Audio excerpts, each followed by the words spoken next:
সকলোলৈকে স্বাধীনতা দিৱসৰ বহুত শুভকামনা যচাৰ লগতে শ্বহীদসকললৈ গভীৰ শ্ৰদ্ধাঞ্জলি জ্ঞাপন কৰি আজি আপোনালোকলৈ আগবঢ়াইছোঁ তিনিটাকৈ ৰেচিপি।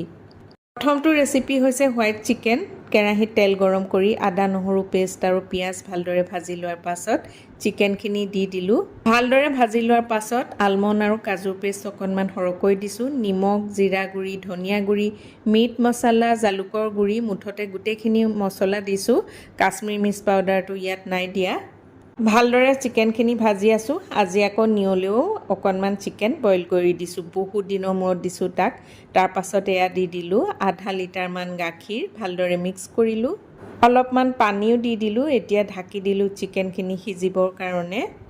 সিজি অহাৰ পাছত ডাঙৰ চামুচেৰে দিলোঁ এচামুচ কচুৰি মিঠি আৰু 3 চামুচমান দি দিলোঁ ক্ৰীম। এয়া হৈ গ'ল হোৱাইট চিকেন। একেবাৰে চিম্পল ৰেচিপি, অতি সহজ হয় আৰু খাবলৈও বিৰাটেই টেষ্টি হয়। বাসমতি চাউলখিনি আধা ঘণ্টামান পানীত তিয়াই থৈছিলোঁ। ভালদৰে ধুই লোৱাৰ পাছত পানীৰ পৰা টুকি ল'লোঁ। কেৰাহীখনত ডাঙৰ চামুচেৰে এচামুচ ঘিউ গৰম কৰিলোঁ। তেজপাত 3 খিলা দিলোঁ। ডাঙৰ চামুচেৰে এচামুচ দিলোঁ জিৰা। জিৰাখিনি ফুটি অহাৰ পাছত চাউলখিনি দি দিলোঁ। অকণমান দি দিলোঁ নিমখ। মিডিয়াম ফ্লেমত 5 মিনিটমান ভালদৰে ভাজি ল'লোঁ। এতিয়া জোখমতে দি দিলোঁ গৰম পানী। ঢাকি দিলোঁ চাউলখিনি সিজিবৰ কাৰণে। সুন্দৰকৈ সিজি আহিলে এতিয়া অলপমান ধনিয়া পাত কাটি দিলোঁ আৰু ঘিউ এচামুচো দি দিলোঁ। এয়া জিৰা ৰাইচ ৰেডি হৈ গ'ল। মিক্সিৰ জাৰটোতে 4টা ডিম ভাঙি ল'লোঁ আৰু এতিয়া জোখমতে দি দিলোঁ চেনি। আপোনালোকে চেনিৰ পৰিমাণটো নিজৰ হিচাপমতে দিব। ডাঙৰ চামুচেৰে 2 চামুচ বাটাৰ গলাই দিলোঁ। গাখীৰ দিলোঁ এগিলাচ আৰু আধা আৰু ডাঙৰ চামুচেৰে এচামুচ দিলোঁ কাষ্টাৰ্ড পাউডাৰ। তেতিয়া কালাৰটো সুন্দৰ আহে। এতিয়া খুব ভালকৈ মিক্সিত মাৰি ল'লোঁ। কেৰাহীখন পাতি ডাঙৰ চামুচেৰে 4 চামুচ চেনি দি কেৰামল কৰি ল'লোঁ। এয়া সুন্দৰকৈ কেৰামল হৈ আহিলে আৰু মই কেকৰ টিন এটাতে লগে লগে দি দিলোঁ।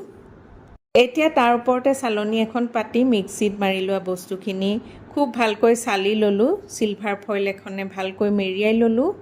কেৰাহীখনত অলপমান পানী দি বইল হ'বলৈ দিলোঁ। ষ্টেণ্ড এডাল পাতি দিলোঁ। তাতে বাতিটো বহুৱাই ঢাকি দিলোঁ।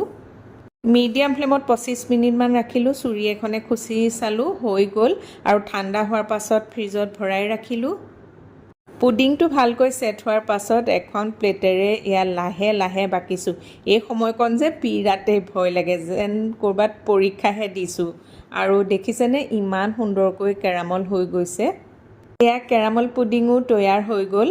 বহুত ছফ্ট হৈছিলে, খাবলৈও সঁচাকৈ বহুতেই সোৱাদ হৈছিলে। আজিলৈ আহিছোঁ, বাই।